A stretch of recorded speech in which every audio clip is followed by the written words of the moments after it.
I get hype for the 4th of July ahead of time, really far out, you know? Get great barbecue, you know? It's the country's birthday and everything, you know?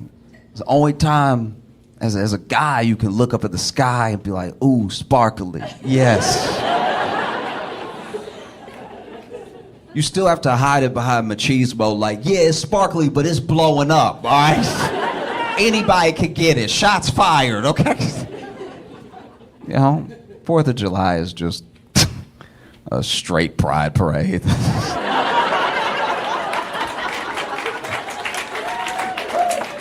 That's all it's ever been, you know? It's just the one time a year guys get to be like, yeah! It's basically, don't act like it's not drag just because you put on a longer beard. Like, you dancing in the street too, you know? That's why I'm always blown away by people who complain about pride and they're like, there's no straight pride parade. I'm like, yours is coming up in a month. Like, you can't give it 30 days. Even when you think about it too, you think about the way that the country came together too. We think of the founding fathers as all these old wise men and everything, because that's when they got painted. You know, they got painted late. They had already survived the war by the time we painted them. When they were in the war, they were much younger. We got the pains when they were like 40. But they fought in the war. You think they were fighting in the war old? You know what I mean? Like, yo, you think Washington was in the war like, get them, boys?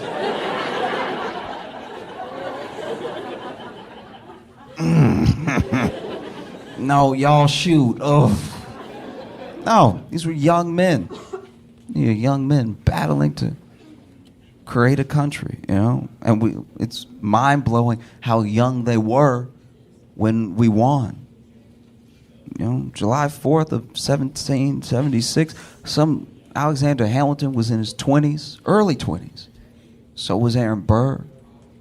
You know, some of the oldest people, I think even Washington was like only 40 or something.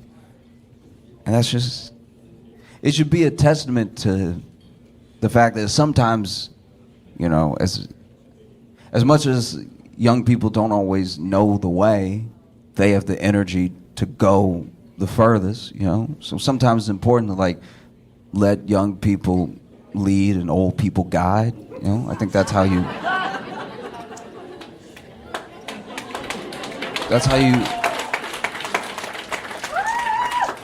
you know, because there's someone that has all the passion, all the fire in their heart to do something, to like try to build a better world, and then there's someone behind them that doesn't have as much of the fire anymore, but is like, don't trip over that rock.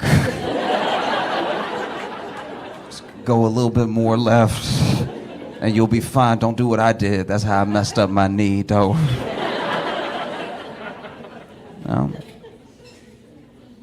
No. Founding fathers they're fascinating to me because, you know, they were trying to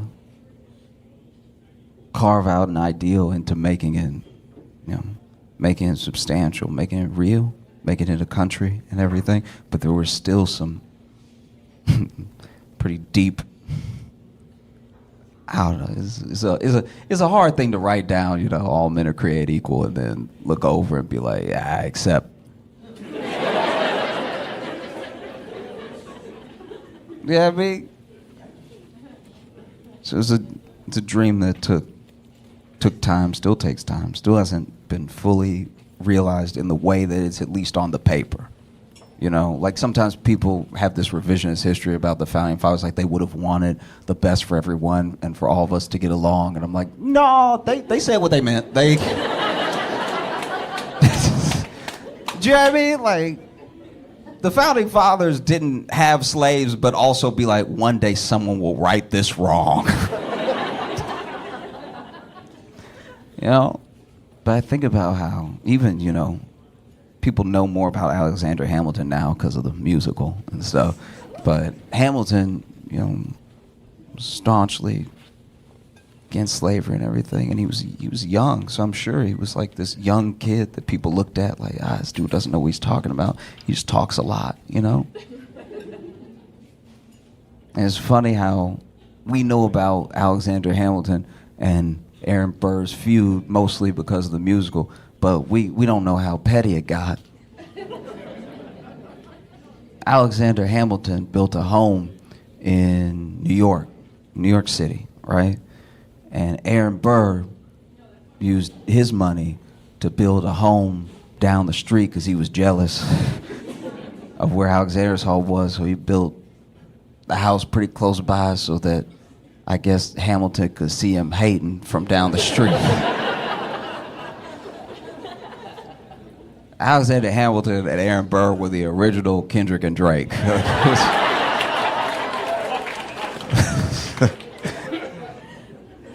Amazing. I also get excited for the summer. I get excited for July because it usually means, at least for some years, that Will Smith has a new movie out. And it's happened. Bad Boys is out. It's crushing the box office, you know.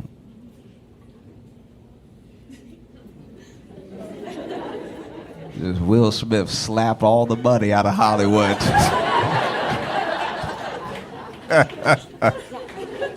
Man, I want them to make as many Bad Boys movies as possible. I want to see these men old. I want there to be so many Bad Boys movies that after a while you're like, boys? I want them to make so many they gotta change it to Bad Unks, you know? As I'm getting older, I realize this year that all of my close friends are either in or closely approaching their 30s. And it's so funny because, you know, everybody 30 and up, when people turn 30 now, they call themselves old, which is insane to me. That's so, like, medicine is getting good enough where you can kind of expect to live to 90, but you're old at 30. Why would you be old most of the time? That doesn't make any sense at all. You don't bring home bread and then the next day go, it's pretty old. No, but I get how people feel that way. I really do, because what's happening is, we know deep down, right? We have this obsession with youth, and we, you know, everyone's trying to look young, be young, stay young, feel young, all this stuff like that. And it's mainly because, and I've said this before, it's mainly because we know how we treat older people.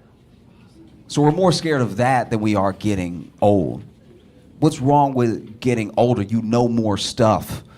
Why would that be bad, you know? But I get how people feel old at a certain time, because especially people who are in their 30s now, we're in a very specific time that hasn't happened, at least the way that it's happening to us, right? Because we were like coming of age at a time that was like a turning point for what feels like almost everything, right?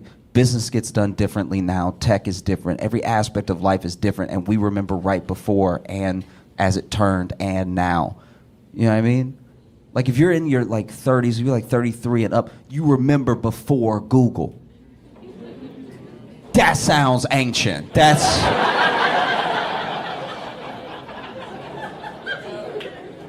Just to say before Google sounds like another century, because it was. I work with people that are younger than me. I was explained to someone, and I hate when I have to explain a thing that makes me sound older than I am, because they're a little younger. So then I had to explain before Google to them, and I sounded crazy. I sounded crazy to me, but I was there, so I know I'm not wrong. I sounded insane. I was like, no, because before Google, you had to just know.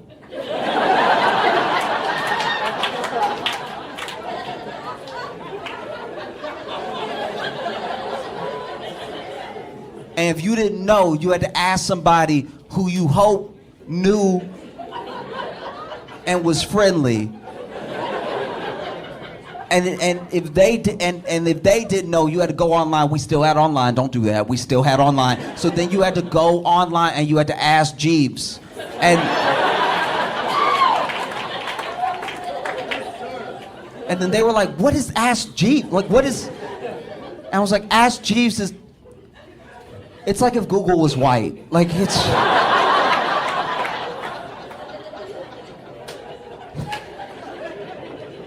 And so you had to ask Jeeves, and if Jeeves didn't know, then you had to go to the library, and you had to ask a librarian.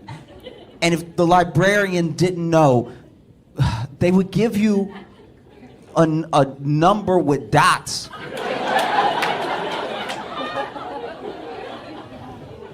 They would give you a library is like a house for books.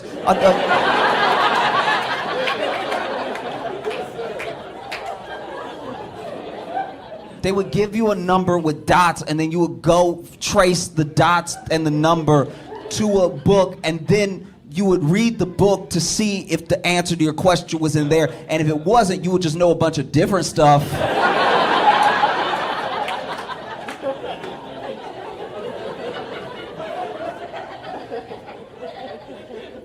You would know. A book is like a slow Kindle. It's like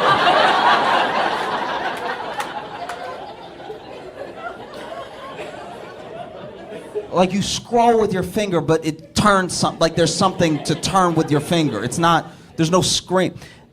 And then, if your question, what you've been looking for 6 months, yes, it takes a long time.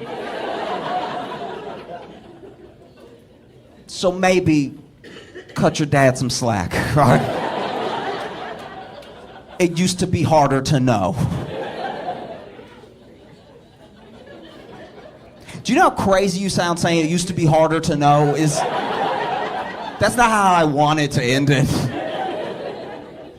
I know I'm getting older because I'm getting genuinely more and more nostalgic for small things. Like not movies, not like really small things about life. Like I miss growing up in the 90s.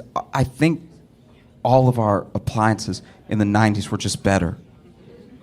They were just like top notch because not only did they last longer and they worked, but you could fix anything in your house by hitting it.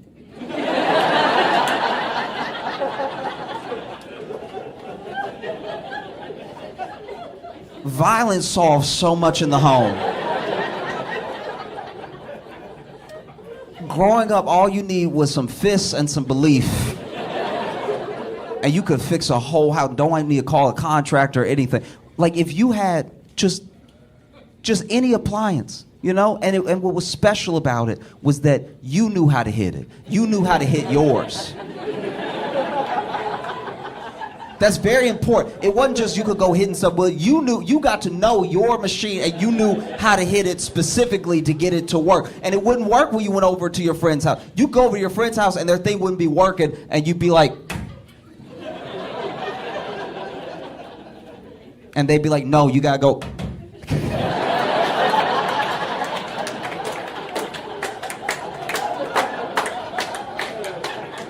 And you're like, wow, I didn't know that. I don't have that model. That's good to know. So when I upgrade, it's 2. Okay, that's good to know. And it's two towards the front. All right, that's good to know. It was a beautiful time. I just felt like things really worked. You know?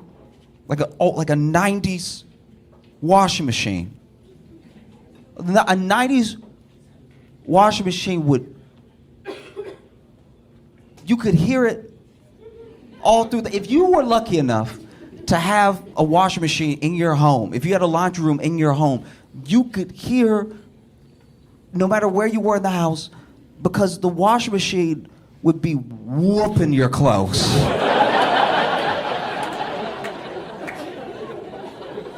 No matter where you were in the house, as soon as you started the watch, you would hold off watching a movie. Because you're like, we can't watch a movie and do the laundry. That's not, it's gonna mess up the experience, all right? It would be whooping the state. You could hear your clothes getting beat. And they were all loud, and they all just, like, the washing machine moved like it had legs. No matter where you were in the house, you could hear your clothes screaming in the machine. Just,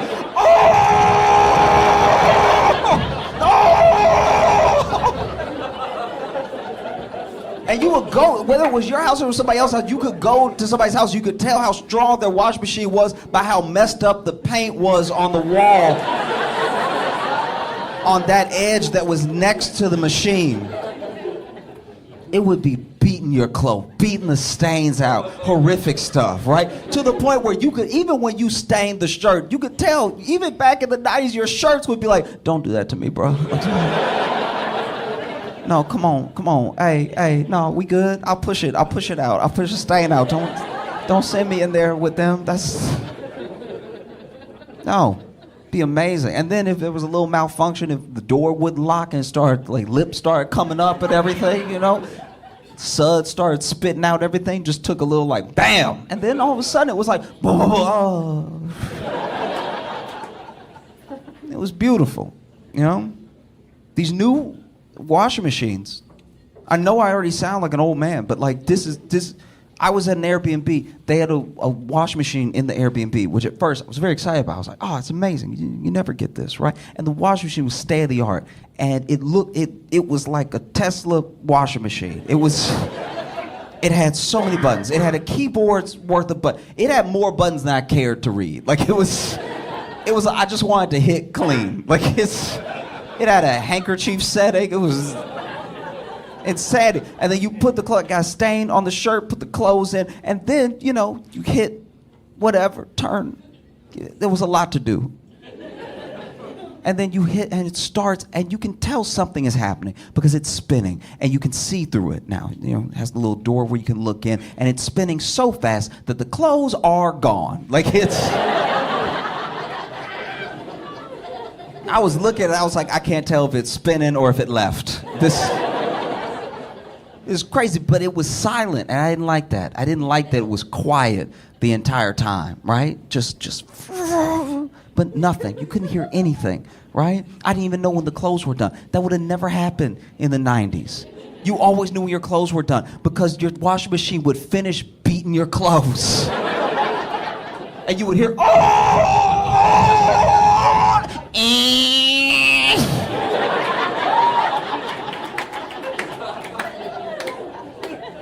because they used to put alarm clock stuff in the washing machine to make sure they made the same noise. This thing finished, I had no idea. It finished and it was like, hey.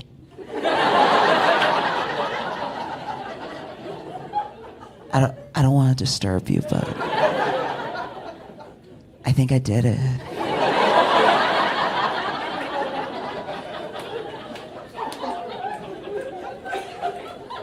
And then I pulled the shirt out of the washing machine.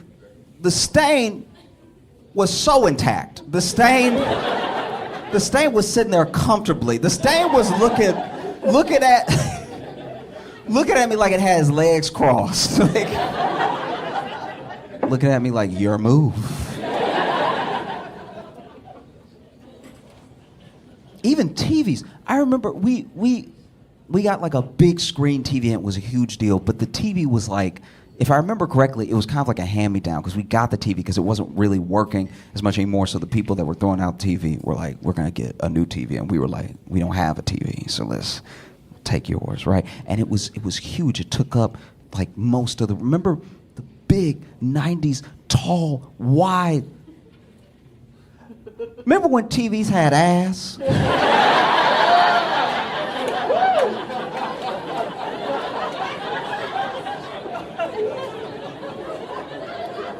Do you know what I mean? Like really had it, like some true thickums. You know what I mean? Like, you would go over to your friend's house, they'd be like, I got a new TV. You'd be like, ooh, she packing. Oh, wow. I don't even understand. I don't even know why they made them like that, but it had like, it would be the screen here, but then just boom, boom.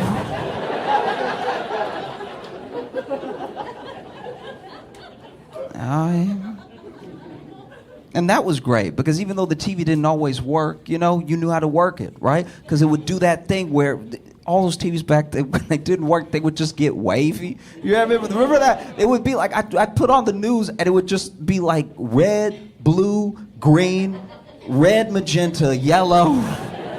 And you turn on the news and be like, at 8 o'clock.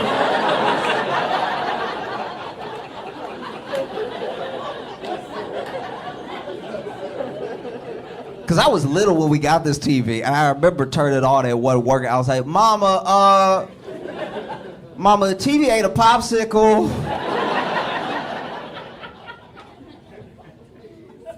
And my dad would usually be the one to hit the TV because he knew how to do it, right? But my dad hit the he hit the TV a lot. My dad hit the TV so much, sometimes I was wondering if it was really about the TV. You know what I mean? Sometimes my dad would hit TV, I'm like, no, it was working. That's how. But my dad hit the TV so much that I think the TV genuinely learned to recognize, hey.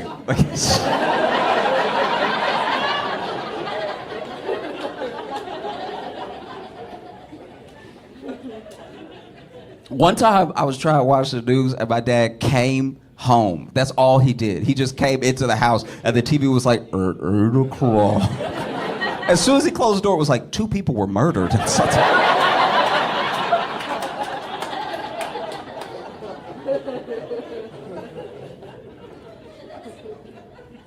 And then I got a TV. I bought a TV for myself as an adult because I wanted to have my own big screen TV. I wanted to have my own, like, oh, I'm sitting at home chilling for the weekend, watching a movie, have a real experience for myself, right? And I bought it. It was too expensive. I took out a car note on this TV, this several payment TV, and you know, we bring it home. I'm excited initially. I'm super excited because you know they bring it home and they install it, they mount it on the wall and everything. Smart TV, brilliant TV, good grades TV, right? But I'm trying to watch this TV, and I want to be. I'm not like a dumb person, but like I cannot figure out. I cannot figure out how to get the subtitles off this TV, and it's like I can't stress how much this is not my fault. All right.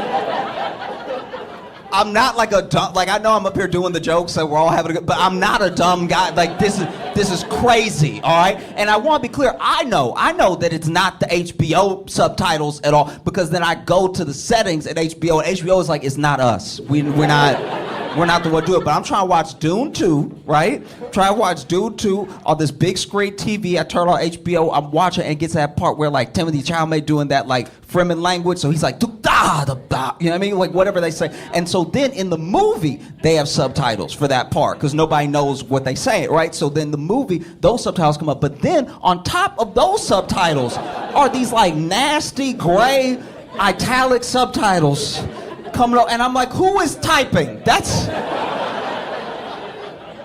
not what I wanted at all, and I can't get it off, and it's great, and it was everything I watched. I would leave HBO, and I go watch something somewhere else, and they were like, and that's not even as bad as when I first got it, because when I first got it, when I first brought the TV home, it had, I don't know how it happened, it had the audio description on. All right. Now, if you, some of you are familiar. So, if you don't know what audio description is, it's basically if you're watching it and you're visually impaired, it will give you both context for what is happening in the show and things that are more like stage direction. They're just happening silently, right? So then I don't know that that's on. I don't know. I didn't press anything. I just turned on TV. I hit on the TV. That's all I did. And so then I went to watch Law and Order SVU. All right. So now I'm watching Law and Order, and Olivia is like handing somebody their ass, right? Like she's just like, you don't know anything about Survivor. You don't know anything. And then she walks out of the room. And then as she walks out of the room, my TV is like, Olivia leaves the room. And I'm like, who is that? Who is that? Who is in here? And I went to the settings. I went to Peacock. I went into the settings, and the Peacock settings were like, it's not us. We're not doing that.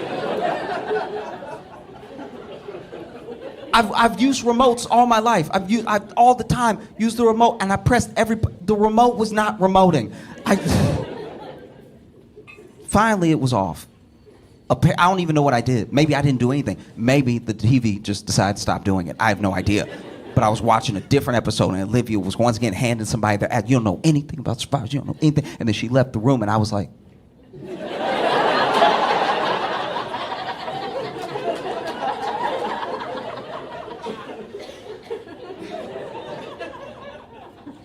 because what can you do with this TV? What can I do when I can't get the subtitles on? You can't hit it. You can't hit it. I took out a mortgage on this TV. You cannot hit it. You used to be able, when the old TV, when I was little, I would play Sega Genesis connected to the back of the TV, right? And then sometimes Sega would be glitching up, which, translated for kids means the game was cheating, right? So then the game would be cheating, and so then I would get mad, and I would stand up, like 10 years old, and I'd stand up, and I'd punch the TV in its face. I'd punch the TV as hard as I could in what I thought was the nose, right? Like I would just, and I don't know what the TV was made of, but I would punch the TV and I would pull back the most mangled hand. Cause I don't know what it was made of, but it wasn't glass. There's no way it was glass. It had to be like clear steel or something. Cause the hand that I was pulling back, all my fingers had switched up and stuff. My thumb was in the middle.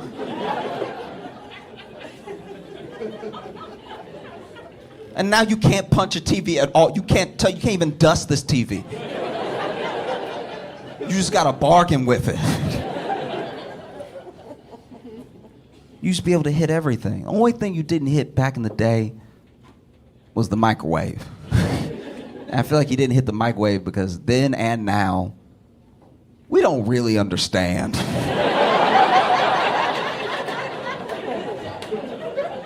how the microwave works. Yeah, I mean, I can only describe a microwave. If someone had never met a microwave before and they were trying to ask me what a microwave was, I'd be like, it is hot magic.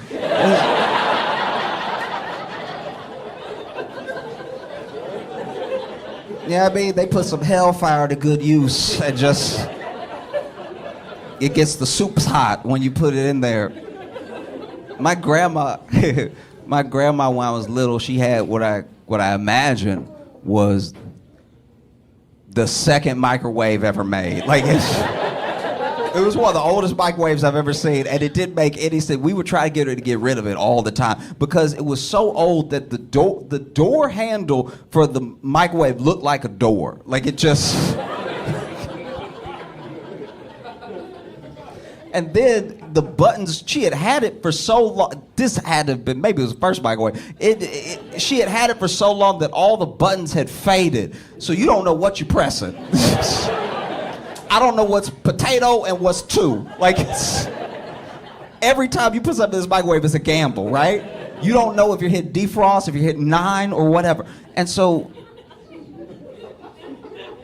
there was one time that everybody was cooking in the kitchen, but I wanted to make some easy mac in a little cup, so I flipped open, put the water in, tried to put it in the microwave. It was like dun dun dun dun dun. Because I just had to go by feeling, because all the buttons were like Audis. That makes like all the buttons were poking out like.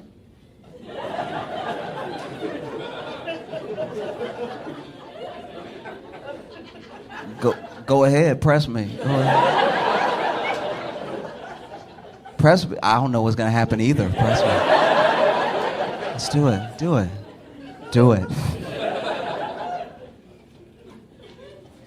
I remember I pressed the buttons and put the easy mac, but there's so many people in the kitchen. I'm getting pressed up against the microwave, and I didn't hit it. I just was pressed up against it, and my whole face started to get hot. And I was like, y'all, this is leaking. I don't know. It is leaking magic in the kitchen. We need to evacuate.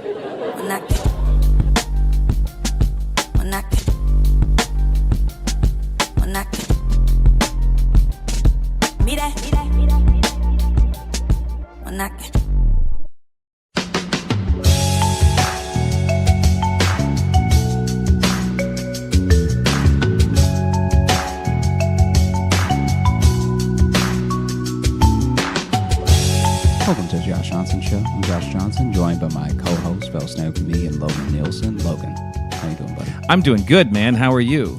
It is weird. This is the closest we've ever sat doing the podcast. Yeah. Yeah, it's weird that you're here because now, at least at the hurtful. Well, at the other place, I could turn to you. Like any other time we've been together before this, I could turn to you, look at you, whatever. And this one, it feels odd to look at you because you're too... Well, it's because we're doing the video version and we're only doing it on the one camera. I'm explaining to the listener. I'm with you, but... So we had to sit a little bit closer. And yeah, I'm just going to go ahead and throw an arm around him. Do that. Oh, please. Come on. You love it. We're buds. If you have to tell someone they love it, they don't. As a general rule... If you have to say you love it, fair. That is fair. You know, that is a fair statement. But this guy, though, he does love it. I've never felt him like pull away so hard. You tensed up there. Yeah. Because let's talk about your problems with intimacy. I was talking about how I didn't love it before, and then you. But it's fine. It's okay. That's just how you are. Not to be too visual, but yeah, we're sitting right next to each other. Yeah, because I'm in New York We are both in New York. Yeah, you're about to leave though. Yeah, I leave tomorrow, but we're in New York right now. Yep, right now. So how was it getting in? It was all right. You know, we got in kind of late last night. Jess, if you hear any clicking, that's also Jess taking some pictures. That's okay. Yeah, We've done that before in an episode. We're getting some photos done while we're recording. It was good. So on the flight out, so Jess was window seat, I was middle, and there was a guy on the aisle. And he, you know, when the flight first took off, like I just had headphones in, was chilling. It was actually like the most calm I've probably ever been because I don't really love flying. And I was actually like really just kind of like relaxed. We had several margaritas before we got on the plane too, so that probably helped. And then I just noticed the dude next to me. It's like he's really uncomfortable and keeps like leaning forward and like just is like really kind of having a hard time. And then I want to say we're probably like 20 minutes into the flight, maybe. We weren't that far into it. It wasn't even to the point where the puppies got stolen. Right.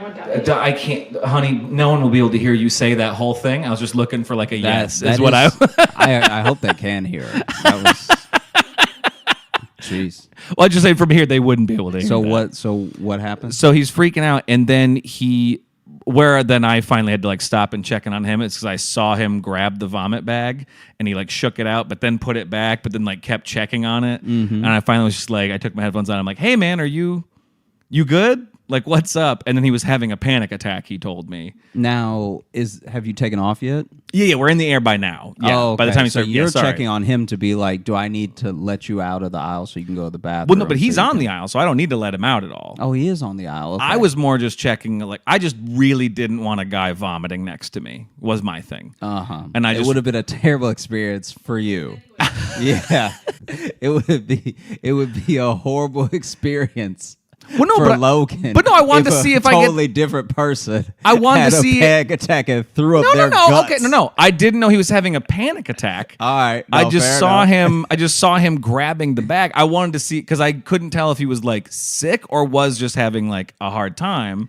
Yeah, you know what's funny is that in this situation, someone that's gonna hijack the plane and somebody scared of a hijacker look exactly the same. They have the same level of like nerves. They have the same like, whew, okay, all right, yeah. Oh, be with me, God. And it's just like, it's like for those early few seconds, minutes, you can't really tell. You can't tell if you're like, is this the guy or should I help this guy? Well, that's the thing. I just couldn't tell like what was going on with him. Yeah. Because he was like, he wasn't just if he was just going like. Like then I'd be like, okay, he's gonna just throw up. He's just okay. No, but I'd be like, he's definitely sick. Yeah. But the fact that he was so fidgety and like kept like not sure what to do with himself, I'm like, he may just be having like a freak out. Yeah. So thank you for turning this into me being a selfish villain, because the whole point of it was I actually took my headphones out and I talked to him for the rest of the flight, just to calm him down. And he was very kind. I'm very glad, because that could have backfired. You know my hatred of talking to people anywhere. What I like is if you there should be a whole storyline of you being an anti-hero, of like you talking people off of ledges that are like about to commit suicide because you don't want to see a dead body. Yeah, you're like telling the dude, you're on the bridge with the dude, and you're like, listen, if you jump right now, I don't know if I would ever be able to unsee, and I go this route to get home every day. So you would be ruining my commute for the rest of my life. You're gonna fuck up this whole block for me. Yeah. And I don't need that. I live nearby. Do you really want me to have to go around? Don't do this to me. Yeah. Don't do this to me, sir. And I don't care about your family. Yeah. I do not care about your family. I need to make that very clear. Yeah. Don't do this to me. And then he's like, you know what? You're right. I should kill myself at home. Great, because I don't know where that is. Yeah. So you do it. Okay. So then this is you helping this person. Yeah. Okay. I didn't expect it to be me become the villain so quickly in the story, but yeah, it was me. No, I was saying it would be funny. No, I know. But no, it was me. Then I just talked to him the whole time, and which helped him calm down. He was very grateful, and he was a very nice guy. Yeah. Nice talking to me. He lives in New York. But yeah, he was just having a panic attack. And so we talked about it, because I've had panic attacks. So I'm like, listen, I get it.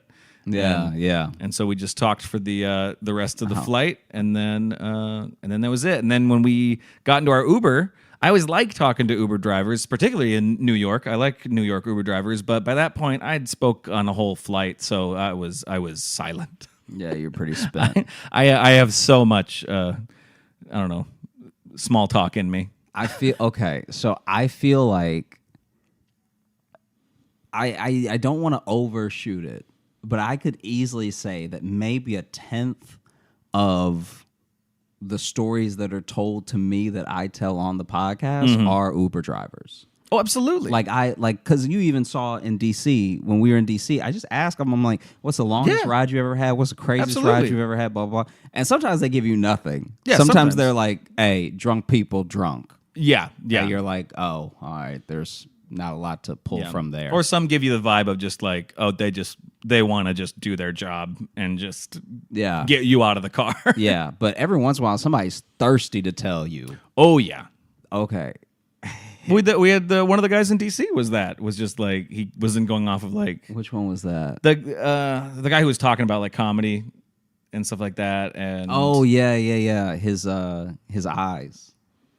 Oh, yeah. What happened with that? So our Uber driver in DC, or maybe we were in Arlington for this one. I mean, they're right next to each other. And he was telling us, this is so funny. He was like, I got the new iPhone, but they were trying to upsell me. And so I wasn't sure if I was making the right decision, because then some guy that was trying to upsell me was like, no, you got to get the latest version because they're out here playing games with this middle one. You got to get like the tip top, and you got to get the most memory because you don't know, it could be the end of the world. Like the dude was like really upselling him. And then he wasn't sure if he should even get a new phone because it's not like his regular phone was broken. Then he gets the new phone. Yeah. And it was like the newest at the time. Then he plugs it in, and it's supposed to have this great battery life and everything. And he kept saying he was looking at it, he kept saying 50%. Yeah. And no matter how much he charged it, no matter what he did, it kept saying battery life 50%. And he was like, what the fuck? And it went to 50% early in the day. After him charging it, which was especially why he was like, what's happening? This is crazy. Yeah, this is supposed to be a better battery, but it's only at 50% ever. Yeah. And then he finally put on his reading glasses. Yeah. And realized it wasn't 50, it was 5G. It said 5G in the corner. Yeah, it had been saying 5G all day. All day. And he was like, this battery trash. Which is also good to tell you while he's driving you around, to be like, listen, I can't see great. Because he didn't have glasses on while he was driving. That is true, actually. Now that you say that, he was not wearing glasses. Because he told us at the end of the trip, he told us all this. So at the very end of the trip, he's telling us this story. So outside of that, we're just chatting about comedy, stuff like that. This is the last story he tells us before we get out. And as I'm getting out of the car, I look at his face, and I'm like, this man doesn't have glasses on. I didn't think of that until this second, till you just said that. I couldn't stop thinking about that. I thought about that. I thought that's also I don't know. I thought that was also on your mind. I was like, this man's been driving us around blind. No, I didn't think about that at all. Because he drove us from Nando's to the venue. Yeah, so it's not yeah. like, because here's the thing. When you're doing that, so when we were at Arlington Draft House, the hotel is very close to the club. So Super then close. It's like you could walk, but it's a 20-minute walk, or it's like a 5-minute, cab. It's very Uber, hot, whatever. too. You know what I mean? Yeah. So we kept taking the Uber because we Yeah. were like, it's nothing, It's like $6 and it's a quick conversation, whatever. But this time we were at a restaurant and then getting the Uber from the restaurant to the venue. And so that was like and he had to get on the highway at one point and then get off of it. The idea that he just did all that and he maybe couldn't see. With no sight. Yeah. I didn't think of that till just now. That's amazing. Yeah, in that area, you have to just constantly get on the highway, too. It seemed like if we wanted to go anywhere, they had to do that little circle. Yeah, you have to do highway. a circle and then take like the second exit and you're across town. No matter where you want to go. No, okay. Wow. I did not think of that till, because now it's like this is a week later, my life is flashing before my eyes. A week later. Yeah, dude, when he told us that, I was getting out of the Uber and I was like, what? I didn't even connect. That's why I didn't laugh that much. Because this dude's like laughing, and you're laughing. You're like, ha ha ha ha. Like he was like. I was just giving him a laugh because he said it was the funniest thing that ever happened to him recently, and it's funny. It's funny. It was like it's fine. I just wanted to give him But it is be a good audience member. You were, but I was like walking in the club like, okay, you're over here. Like this is the other thing that was kind of like.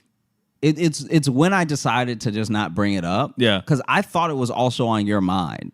No, I wish you would have said something. After we got out of the Uber, you were quiet. Like I was quiet. I don't know if you were on your phone or something. But then when we get inside, you're all about like when the show's starting. And I'm like, hey, we just got drove around by a dude who can't see. No, and so you're over here asking like, so you think we'll start like maybe in 10 or like he's going up to the manager being like, hey, do you know when I was being professional. You can just say the one word. I was being professional. You'd be a very, very on point, very professional, but in a way as if you didn't just escape death. And so then I'm standing there like just staring in front of me and and you're like, okay, good. And capacity's good. Like, just. Well, because we were getting there like right at showtime. And we were bringing food to the staff too, wasn't it that day? Yeah. So we were like, I also wanted to make sure like we got that part done and then got backstage to the green room and stuff. I was just shifting into work mode once we got there. I wasn't whatever, man. That was upsetting. Don't worry. After my set, I was contemplating my life and mortality. But that's just because that first one I didn't feel great. But no, it was terrible. Damn. Yeah, I didn't think about that at all. Yeah, I wonder how they had the Uber papers come out this week. Have you seen that? No, what was that?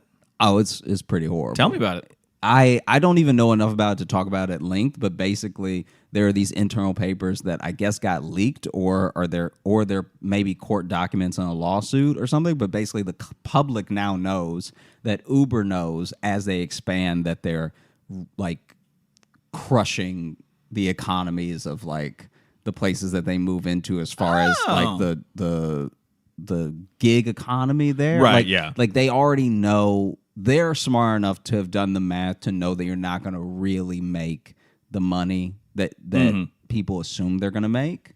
And then there's also something about how they leveraged a thing going on in South Africa where the cab drivers there were getting very like agitated and sometimes maybe even violent around Uber moving there and everything. Oh, okay. And they leverage that to be like, see, why do these people not want you to have good prices? Like it was kind of like vilifying them. Yeah, and so they've done a lot of stuff like that a few times, and it's all in these documents, and it's kind of crazy. So I wonder if there's just a floating document out there of like, hey, Sam can't see, right?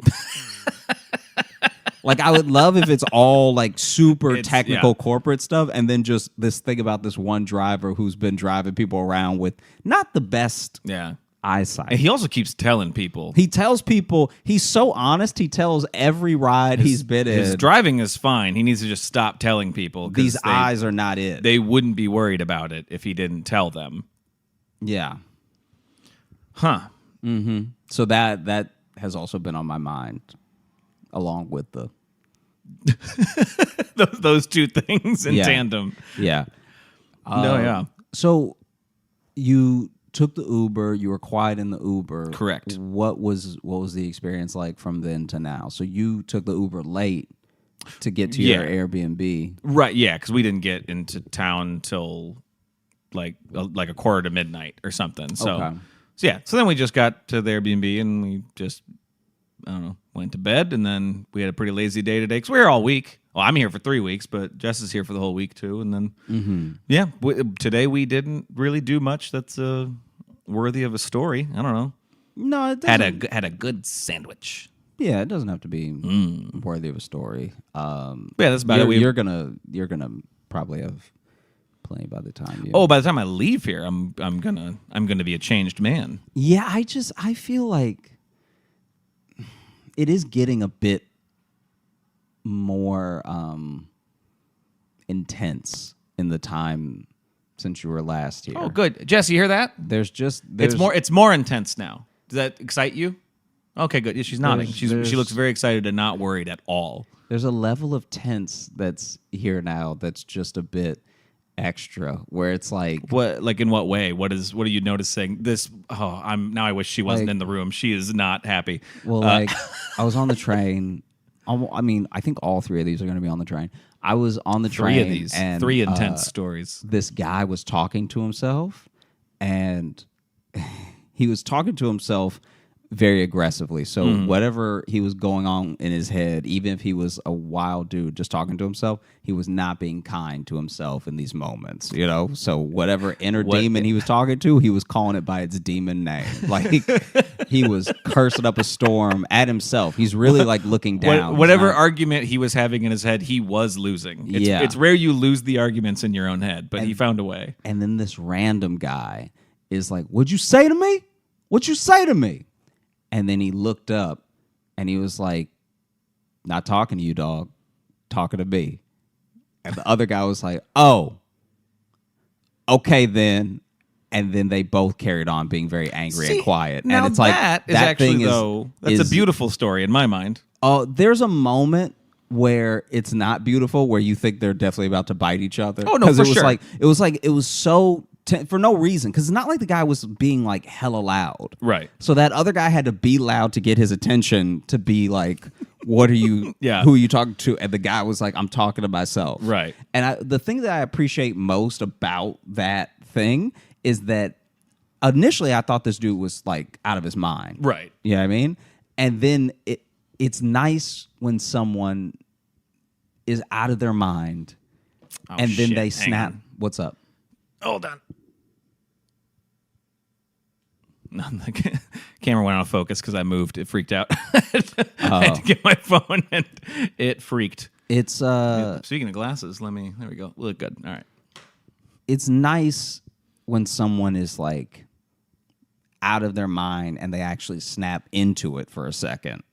Yeah, especially there, he snapped into it to alleviate a potential conflict. That's rare. Yeah. That's super rare. I feel like before, he would have just talked to himself and no one would have said anything. I feel like that other guy clearly wanted a fight. So the other guy is the new tension. That's what I'm saying. Yeah. Just not letting him be and do his thing. Yeah. And then also, this is maybe when I came back from Arlington, there was a guy who had a bag of sodas, right? But not like a bag full of cans of soda.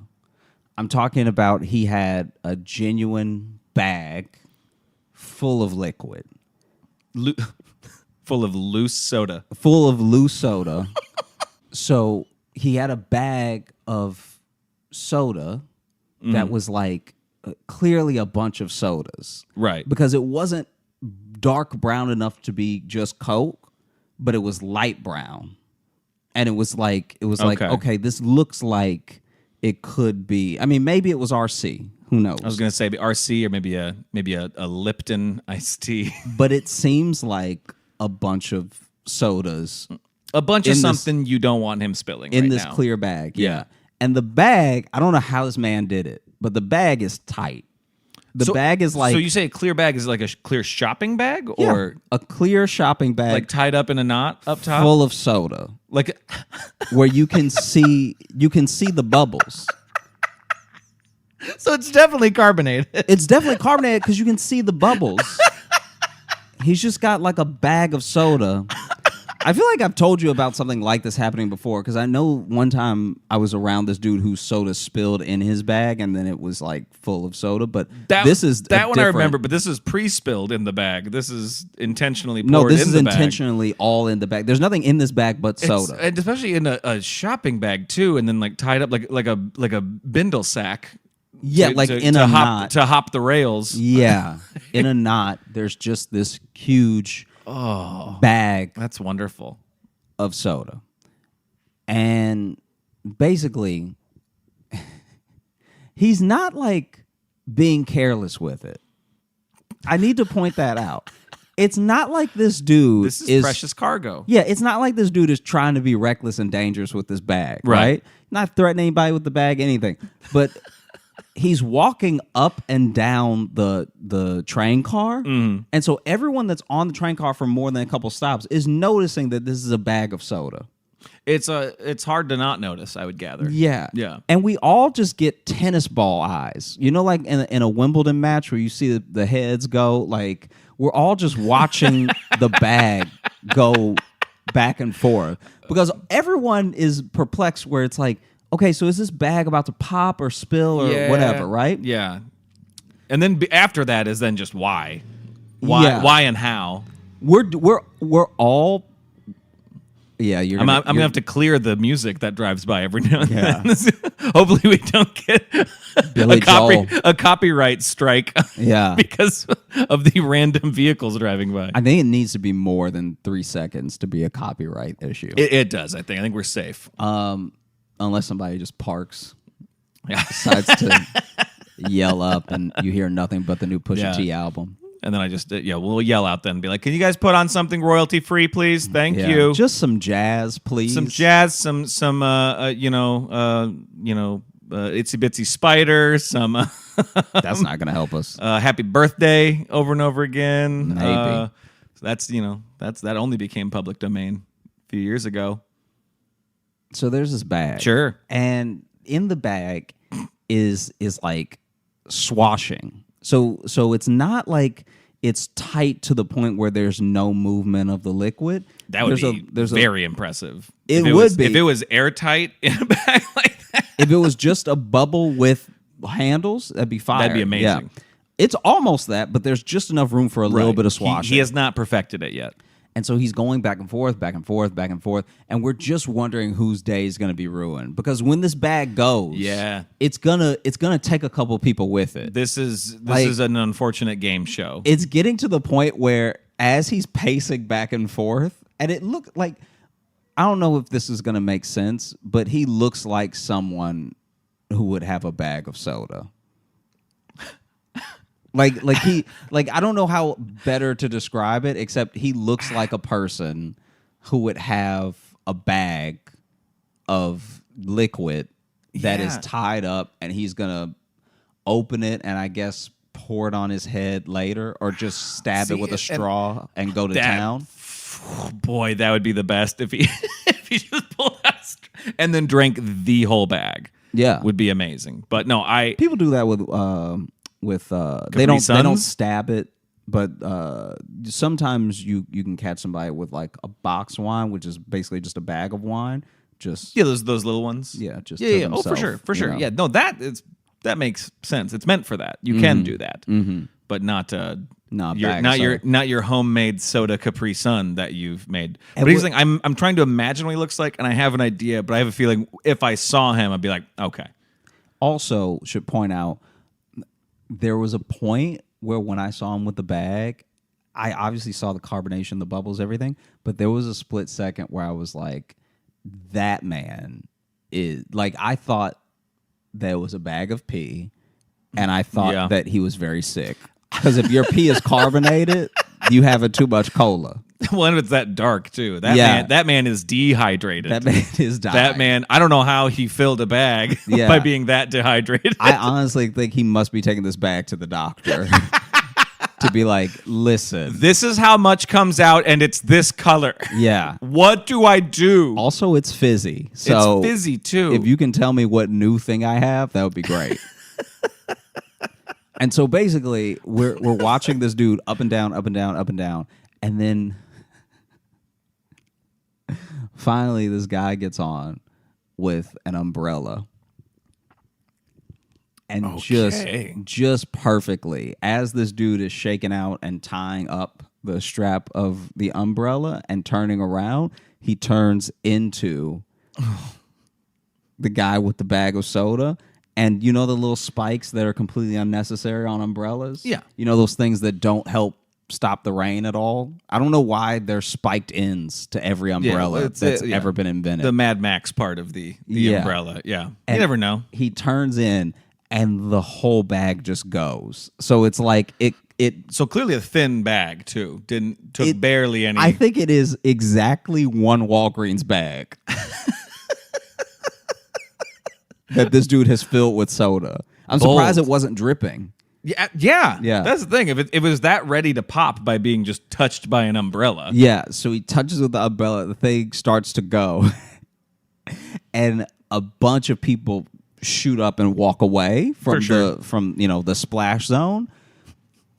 But that guy that was I felt so bad for the guy with the umbrella because he literally has it so he doesn't get wet.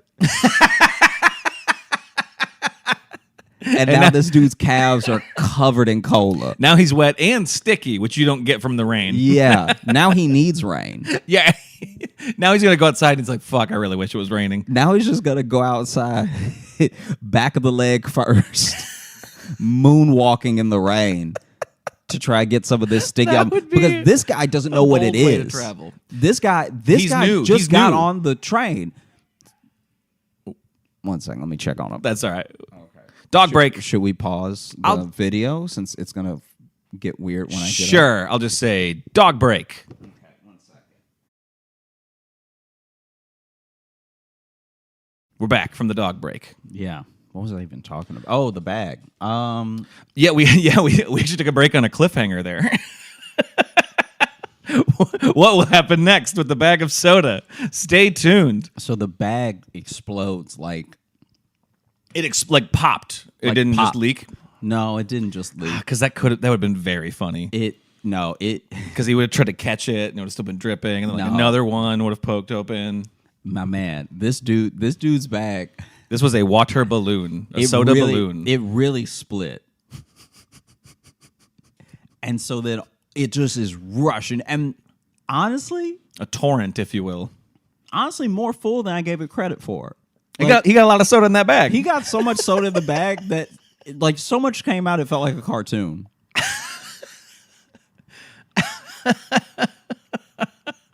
So much came out that I was like, how is it still? And then the guy feeling it is terrified. Yeah. This is a true nightmare to just have something like wet on the subway. And sticky. Warm. Yeah. Was this heated up? I mean, I don't think it was heated up, but if you're walking around with a bag of soda, I can't imagine you're keeping it cold. Yeah, that's fair. So he filled this a while ago, and then which would be impressive if he had it all day, and this is the first trouble he's run into. Yeah. Or maybe the initial trouble was why it ended up in the bag. He was carrying a 12-pack, and then they all burst somehow. I don't know who I feel worse for. Because if you're carrying a bag of soda, that means it's your only option. You don't have another container, you'd use it. And it also means that soda is important to you. Mm-hmm. This soda means a lot. I'd like to think he made it himself. That's a whole other upsetting scenario, that this is his homemade soda.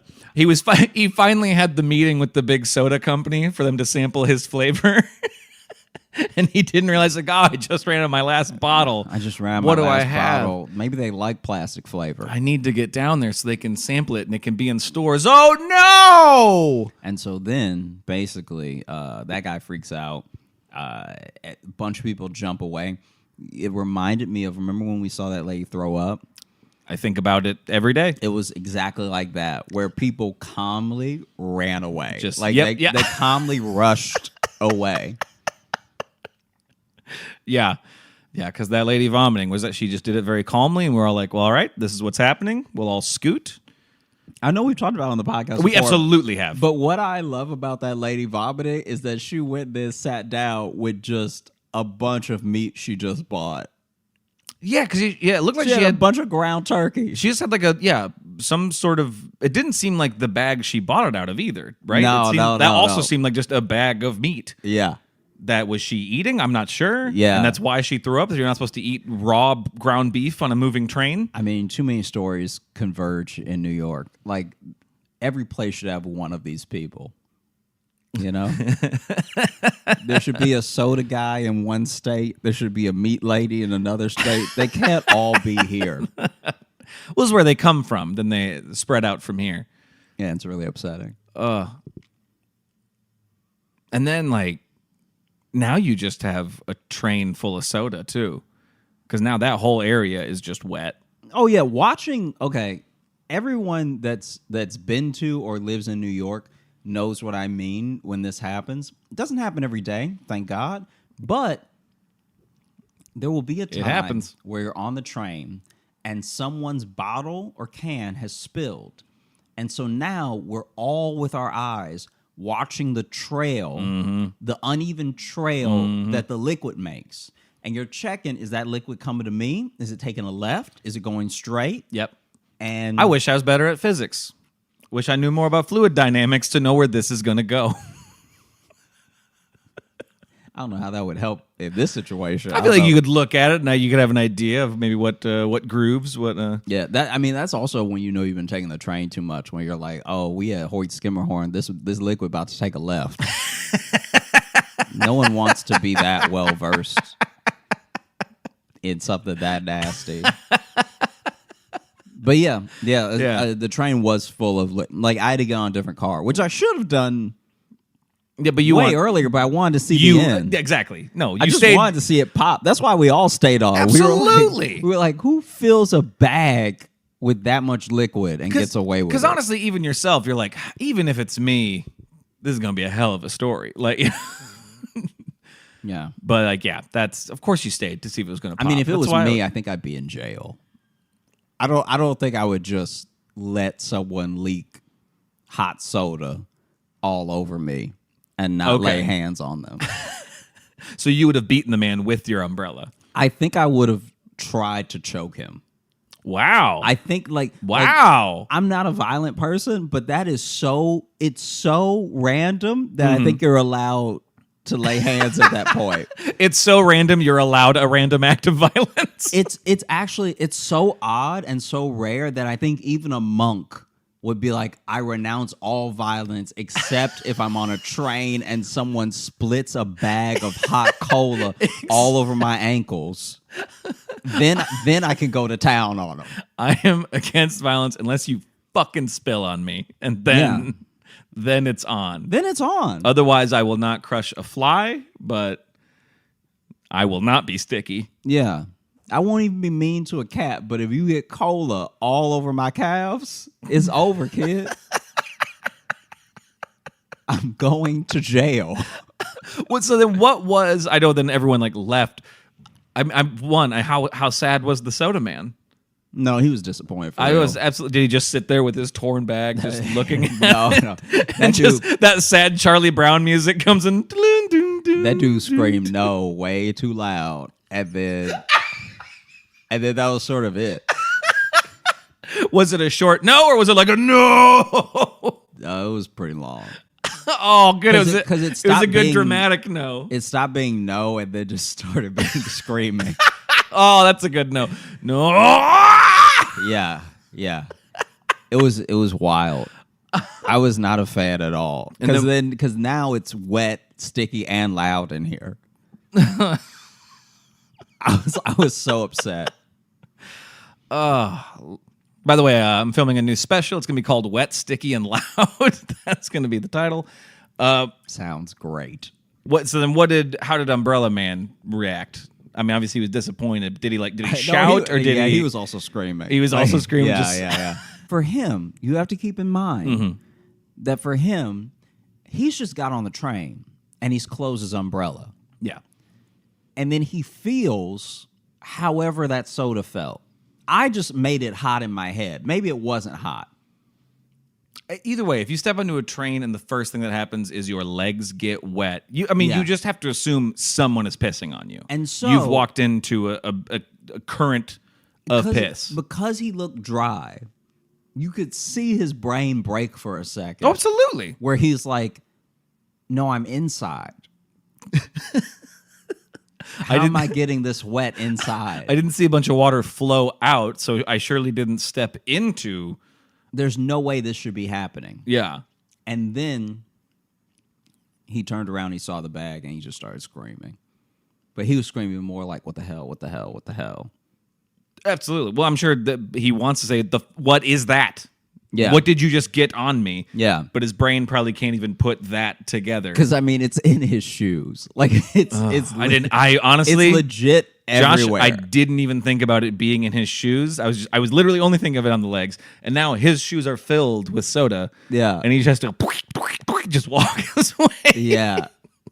Yeah. To, I think, a fire to throw his clothes and shoes into. Just do a duck just for walk safety. home. I hope he was going home. That'd be terrible if he he's on the way to his work. to dinner. Oh no, I've got a Hinge date. Yeah. And I have to explain why from the knee down I'm wet and making squelching sounds. Yeah. Yeah. And then the third thing. Yeah. The third thing was I feel bad because I laughed at this really hard and I shouldn't have. Because everybody's different. Right. So I shouldn't have laughed, but it was my first reaction. Basically, I was on the train platform now, and this person was using the elevator that's on the train. Now, not every station is wheelchair accessible, but a lot of them are, so you can use the elevator. Some parents use the elevator for their stroller. Yeah. So, this woman... For the ones who don't want the kids to have a really fun ride. Yeah. Yeah. Yeah. For people who want unshaken baby. Wee! So, this woman walks out of the elevator, which is already... I'm always surprised when the elevator opens because I'm surprised that anyone would take it. Like, I actually think it would be cleaner to just crawl up the steps than to be in that elevator. Right. Because that elevator is now a closed space of nastiness. Yeah. And a tight closed space. And they don't move quick either. You get in and they sit there for a second. If you smell something, you're going to be smelling it for a while. That is your smell now. And so this lady gets off the elevator and she's pushing the stroller along. I don't know what bump she hit. I don't know. I did not see what caused this, but her stroller starts to tip to the side. And as it's tipping, she doesn't seem to be paying attention to the tip. So as it's tipping, she's still just pushing, but there's definitely been a bounce on the left side to where it's like, it looks like it's about to go. And then she essentially just starts letting it fall over, and it's not until her hands are maybe like a little too at an angle, like just a little too curved, right, that she realizes like, oh, it's going. And so then she tries to save it. But whatever's in the carriage already starts spilling out. So it looks like this kid is about to fall out from the overcorrection. Okay, the way you worded that, I was just like, whatever is in the carriage. It's like, and that is also soda. Yeah. It'd be amazing if that was also just a bag of soda. A carriage full of soda. This is what people do now. We just haven't caught on. Listen, we're trying to save the environment. Okay, we're getting rid of plastic. So now, sorry, you got loose soda now. Yeah. That's how it works. No more bottles, just plastic bags. You bring what you got. Those aren't worse at all. Those aren't somehow less reusable. Well, you're reused. Yeah, exactly. You're bringing them in. Mm-hmm. You go down to the soda store, get whatever container filled, and then you can go home. We'll fill whatever you got. Yeah. Yeah. We charge by weight here at this store. So then overcorrects. It looks like the baby is gonna tip out anyway. Mm-hmm. A different lady who sees the whole thing happen screams because now the baby's about to like hit the platform. Jeez. And once a baby hits the platform, you're done with that baby. Jesus, Josh. No, but I'm saying that's an unusable baby now. Like, tell me that's a level of germs that baby's encountered now that'll never be the same. Oh, you're going off of germs. I thought we were going off of the what? The impact. No. If a baby's face touches a platform floor on the train, that's going to be a different person now. Our prior. Well, yeah. Tell me I'm wrong. That's going to be. No. You're not wrong, but you're right, but for the wrong reason. I'm just saying. It's like I'm just saying they have soft heads. Is where I'm coming. I wouldn't from. even talk like this if when I was a baby, my face had touched the floor of the platform on the train. God. I'd be a hardened individual. I'd have a deeper voice. I would, like, you're gonna have a different life because just the film alone that's on the platform of the train. Ugh. You've basically been kicked in the face by every shoe in New York if you let your face touch the platform and you're a baby. Right. To be fair, if you're a baby and your face touches the platform, it's only up from here. You know what I mean? You're not going to have a worse life than that. You just had the worst moment of your life. But you might not be old enough to know it, to appreciate that you've already had rock bottom. Never mind knowing it. It's happened. You're never going to have something this bad happen again. Right. But then someone's got to remind you. Yeah. You know. And so then this other lady screams. The woman stops trying to overcorrect the stroller now and just goes to try to catch the baby. Oh. Hopelessly behind on the hands. The hands were not fast enough. And then you actually hear like a slight splat. And then people start running up to her, and it's a dog. It wasn't a baby in the carriage? It was a dog? No, this is a puppy. Okay. She had a dog in the carriage. Okay. The entire time. Okay. And the way that some people lost concern and the way that some people got angrier was amazing to watch. I bet I can tell you racially who felt what. Yeah, I can tell you exactly what camps. The amount of people, because we're also only talking about like 5-7 people, so it's not like the entire train ran to check on this woman. Yeah. But the amount of people that ran up and like it happened to me as well because I didn't run, but I just was walking towards see if they needed help. And I wish I could see the face I made before I realized it was a dog. Because when you think it's a baby and it's a dog, it messes with your brain in a way that you're not even registering the little like limbs that you're seeing. Yeah. And because as I got closer, I was like, this is a hairy baby. That's what touching the floor does is you immediately morph. That's one of the Animorphs. It's just train kids. That's what they have in the prequel they did to Animorphs. They get the power by licking a subway floor is what happens. And so I'm like, even as I'm kind of like walking over there, like, you know, I'm embarrassed to say I didn't run to help. But even as I'm sort of lightly strolling over to see if anybody needs help or, you know, like what the damage is, anything, I'm just seeing now, because it was still as well, which didn't help because now that's a jarring visual. Yeah.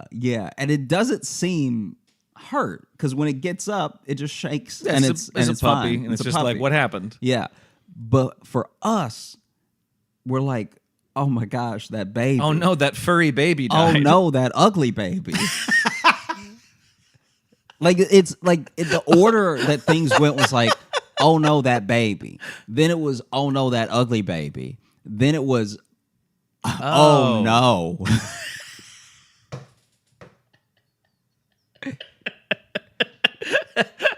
And then it was, oh. And then for some people it was, and then if you're white, it was, oh. Mm-hmm. Like one guy got particularly mad at her. Like she did drop a baby. Like she tipped it on purpose, or no? He was like being weird about it. It's like, it's okay. Like he was like checking on it, but he was like weird with her. Mm-hmm. And then some people didn't even make it far enough to, I guess, really see that it was a puppy. As soon as they saw something get up on 4, they were like, I don't want any part of that. Nope, this lady's got a carriage full of rats. I'm out of Yeah. here. But yeah, the amount of people that switched. That's like, it wasn't half, but it was like 3. And I was not one of them. No. Like I actually, sadly, I kept the same amount of care the entire time. Like for me, I was like, yeah, Josh, you maybe lived here a little too long. Yeah, because for me, I was like, oh no, that baby fell. Because I've seen babies fall before. Like that? Like this wasn't a tall, like it's not like a Tom and Jerry tall stroller or anything. It's just Tom and Jerry stroller. Do you know the ones that look like they're from the 50s? Yeah, they're really high. Yeah, the old school. Oh, I can't think of the. It wasn't one of those. They have a specific name, don't they? So it's literally like dropping it 1.5 feet. So it was like an actual, like a modern baby stroller. It's like just like a little seat you're pushing. Yeah. So I was like, oh, that's already not made for dogs. Yeah. Yeah. No wonder the dog fell out of it. No wonder that white guy was mad. Don't do that. Just walk it. Yeah. It's got so many legs. Mm-hmm. It can walk. Its paws are made for dirt. Yeah. Wow. Yeah. That one was a roller coaster. I'll say that. That was a journey of a story. I felt like I fell out of a baby carriage. Yeah. Hopefully our listeners are still with us and not like you lost me a baby carriage. That's the thing. I do want to know if some turned it off the second you were like, this baby carriage was tipping. Yeah. Probably when you said, then you can't use that baby anymore. So maybe they're like, okay, this is a story. This is a story about a baby getting injured. No, I'm just saying. It's like, that's a different kid. It's a hardened child now. Yeah, sorry. That kid's the parent now. Sorry, you answer to it. Should we open up the mailbag, my dude? Yeah, let's do it. Let's do that. I do want to go to. We got some Instagram questions that were sent to me. Hi, Logan. This is probably a really weird thing to do because I don't know you or Josh personally, but I find myself in need of advice. We don't really get asked like straight up advice a lot. Yeah. So I thought this would be interesting to see how we fuck this up. You and Josh talk about relationships a lot on the podcast. I really love the show. I listen to the episodes on repeat because they help make me feel less anxious when my thoughts are swirling. I'm also the one who wrote in with the story about the class hamster that got eaten by the class snake. Killing them. Yeah. Killing them. So this is a little personal, but I've been with someone. We both really like each other, but we have some love language clashes that keep making things hard. So I guess what I'd like to ask is, how do you know that it's worth the struggle to stay with someone? Is it normal to have to continually work on things? As someone with anxiety, do you have it about your relationship, even though it's a strong one? Also, I'm a total stranger, and I understand if you and Josh don't want to answer these. Do you want to go first? If you got something, go for it. Oh, okay. This will be fun to answer to with my girlfriend staring at me. So this will be a very interesting experiment for me. I personally don't believe in love languages. I really thought he was just going to end at love, and I was going to be like, whoa. No, I think it was a. We've talked about that before too. That neither of us are really. Yeah, because my thing is, at the end of the day, no one actually has to be nice to you, and so when someone is kind to you in the way that they are best able or best know how to be kind, it's actually a really dickish thing to be like, yeah, but it's not the way I like it. It's like, that's wild. Like if someone, I understand that not every gift is going to be received in the way that was intended, and not every gesture is going to be understood in the way that was intended. But you can't tell me that it's not actually kind of a pretty bad move to be getting all of something from someone and then be like, yeah, but it's not the one I want, so it doesn't count. That's kind of wild. Like, I'm not saying that that's what this person is doing. Right. I'm just saying that what quickly happened with love languages, it started out as a good way to almost like a fun little personality test and a good way to communicate. And like a shorthand that you could have to kind of to classify some things. Yeah. Which, for that, it was okay. And what it quickly turned into was a way for a lot of people to be kind of bratty. You know what I mean? Mm-hmm. Like I just and I think that my and I could be wrong about this, but I find that like it is a way to sidestep appreciation and like gratitude for the person, even if that's not what you like. Just like I'm not even talking about your relationship or anything. I'm saying in the world, imagine a world where someone comes home to because we have these like physical touch, acts of service, gift giving, all that stuff like that. Yeah. Imagine a person comes home to a fully cooked meal and their favorite movie on cue to watch, and their reaction is, "It's not a blowjob, though." That's not a good person. That's not that like, and I worry that more and more people are going to fall into that type of thinking, even though it's not exactly that. Because to me, love languages have quickly been like overused. It's kind of how people self-describe as whatever the hot thing is that year. You know what I mean? Yeah, it's sometimes it's I don't know. It's like almost like a. I think we talked about this too when we did the relationship quiz episode that we did, where it is kind of a step right next to like astrology, where it's like, oh, you were born during this month, we're not going to get along, and it's like, well, you haven't even met me yet. Yeah, and also we don't know, like for the love language thing, I'm sure that the best of each one of those things is too dope to turn down. You know what I mean? So if I love a person and my act of service is taking them for a weekend to their favorite city on a private jet, I don't think they're going to be like, it's not physical touch.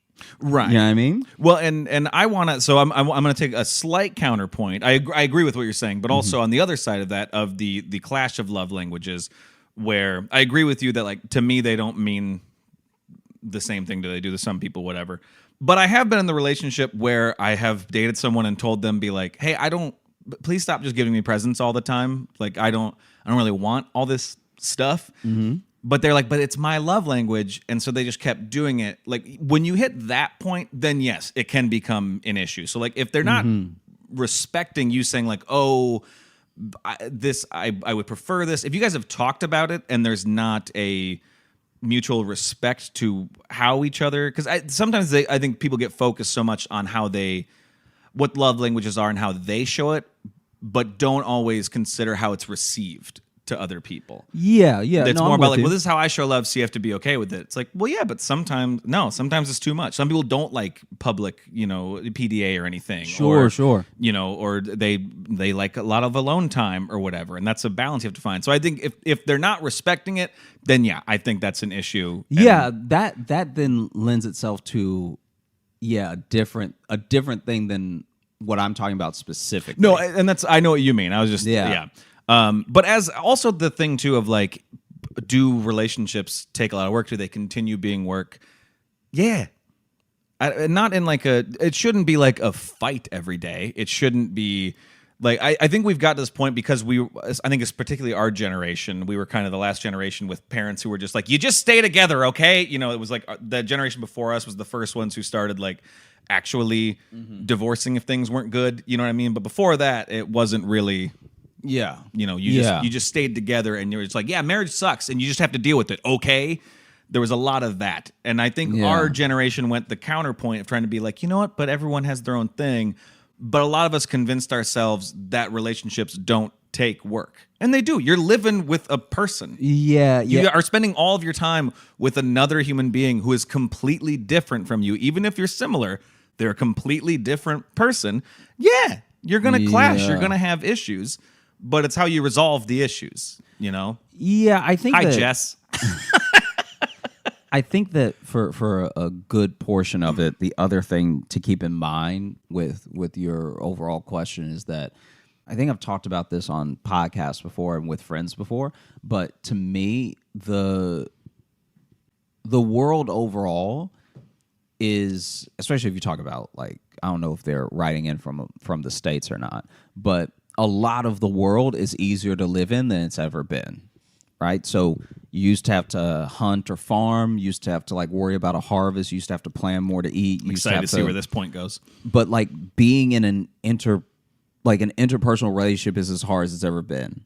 So it's as hard to raise a child as it's ever been, and it's as hard to stay with a person as it's ever been. But as the other things get so much easier and easier and easier, now the distance between like being in a relationship and staying in one and the other hard things that you have to do in your day is actually getting further and further away, if that makes sense. Mm-hmm. And because of that, there's almost a lack of practice with doing hard things that then makes it feel like, oh, wow, if this thing is such an inconvenience in my life, maybe I should just get rid of it. Because a lot of inconveniences to our lives do either get solved or we get rid of them, whether it's through like money or the way we do things. So you used to have to walk. If you want to get there, you got to walk. Mm-hmm. Then we had horses. Then we had cars. Then you had to have a car. Now it's, I need to get over there, and I don't want to take the train or the bus or what. I'm just going to order an Uber. Let me use my magic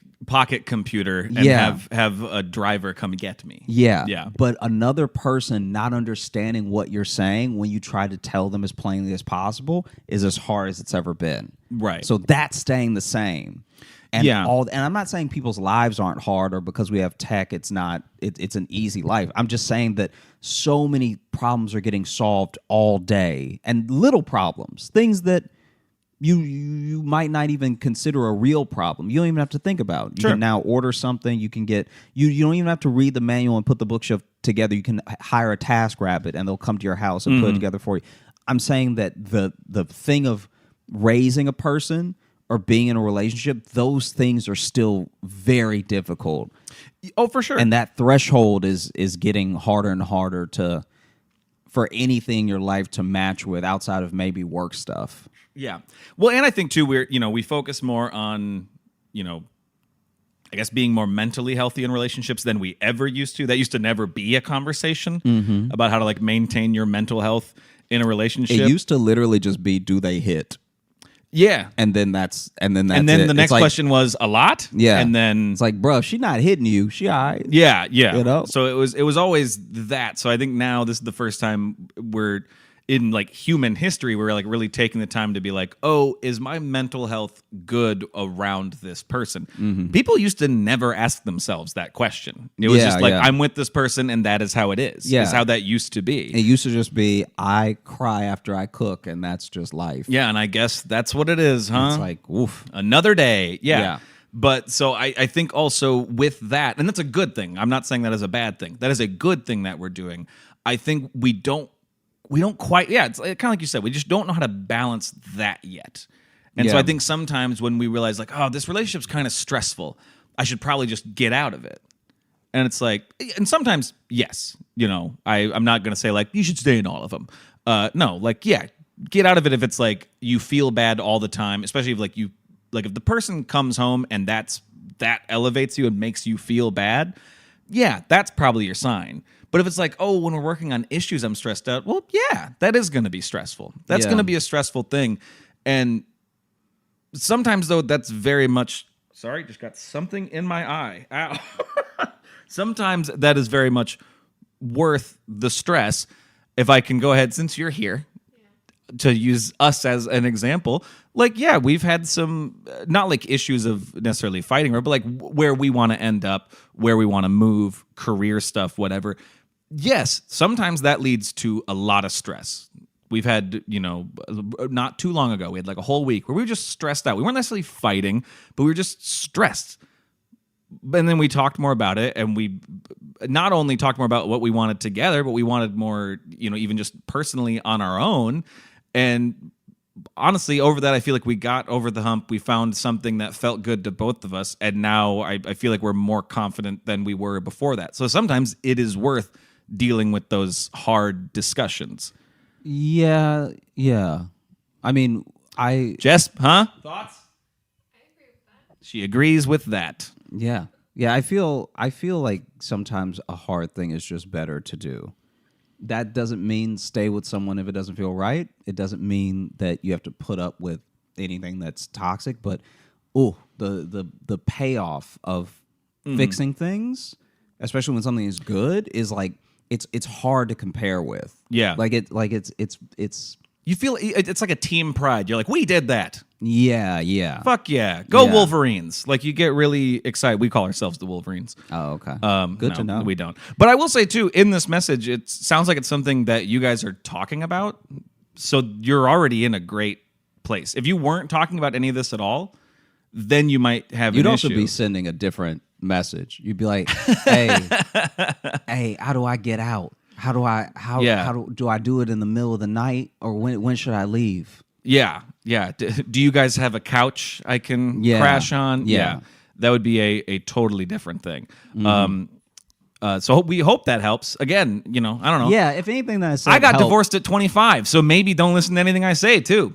Maybe that too. Let me just put that out there. Yeah, but I also I feel like if I said anything that helped, like definitely grab some of that. If something I said didn't make sense, guys, I brought up horses at one point. So just like whatever worked, use it, and whatever. We're saying buy a horse, I think, is what we're leaning on. You should get a horse. If you buy a horse together, it'll bring you together. Can you imagine a horse in a studio apartment in New York just kicking TVs? It's like the people who try to get a dog, be like, this might, fix things between us. Now make that dog a horse 15 times larger. Yeah. I mean, you definitely won't be focused on your problems. You'll be focused on not getting kicked. Just motion, maybe a mini horse. Yeah, that would be so much better to still have in your apartment. Yeah. Let's do one more. I know we're running a little long here, but since we're crushing it on the advice front, this ties back to an interaction we had at one of our recent live virtual shows. Okay. So this is from sometimes I get confused when the email is one name, but then they use a different name, and it takes me a second to register what I'm doing. But this is from Naya, and the title of this email is Advice. And hi, Josh and Logan. This is Naya, a.k.a. the girl whose grandfather yelled at you all about tattoos. Yeah, we got her grandpa yelled scripture at us about tattoos during the live virtual show. And he went for a bit. He was very adamant that you should not have that on your skin. I jokingly said someone had a tattoo in their mouth, and he went, oh no. just sitting in the background on a couch. So those live shows are very fun. But I never got to ask my actual questions, which wasn't about tattoos. I think they asked about tattoos when the grandpa walked in. And he just heard him and he just went. But so I've been living with my grandparents for almost a year, and I love them. I do, but I can't do it for too much longer without losing my mind. Yeah, that's fair.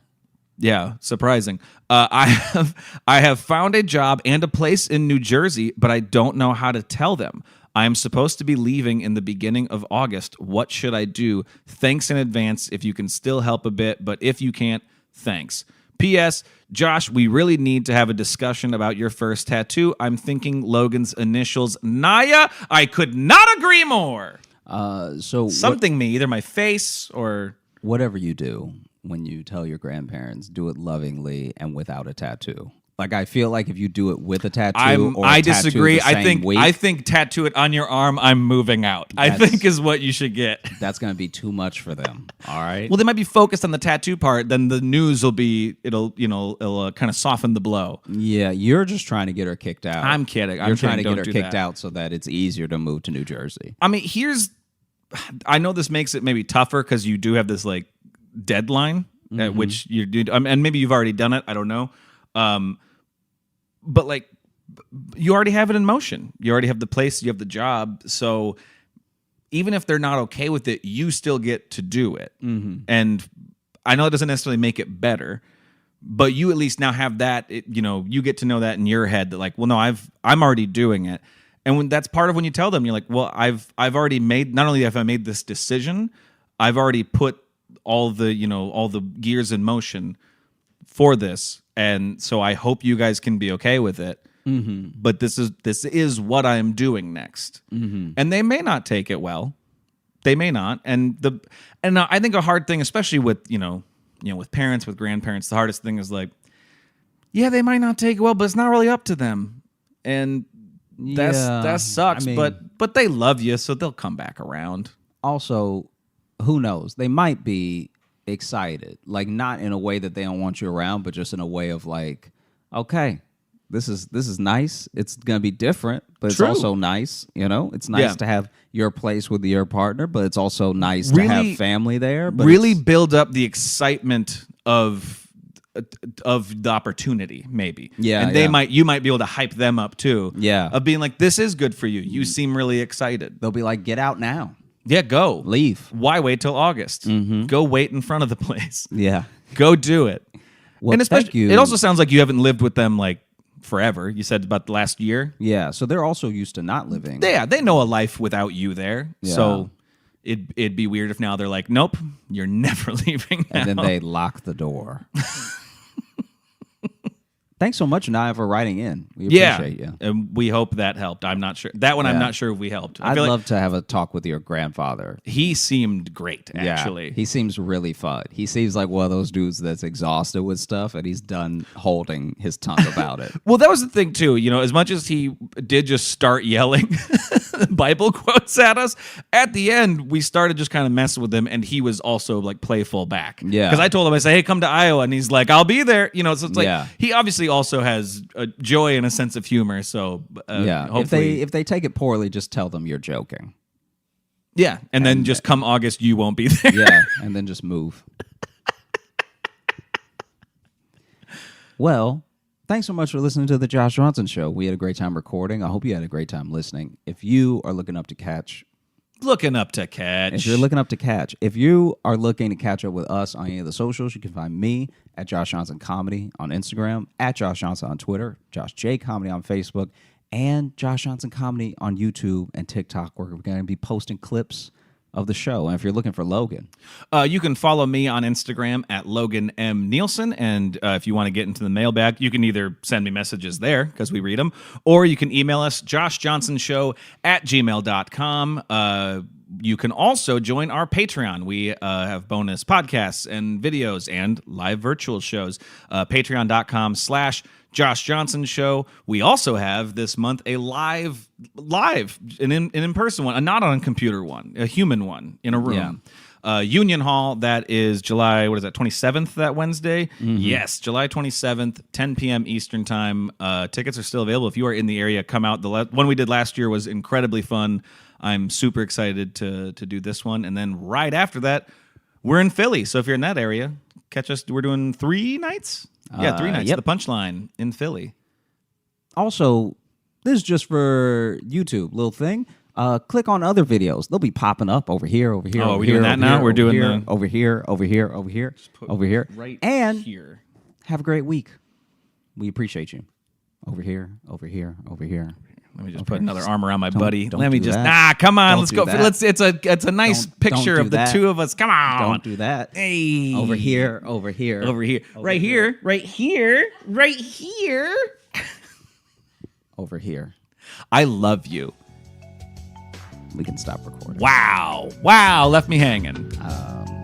Say it. I'll never say it on the record. He's said it before.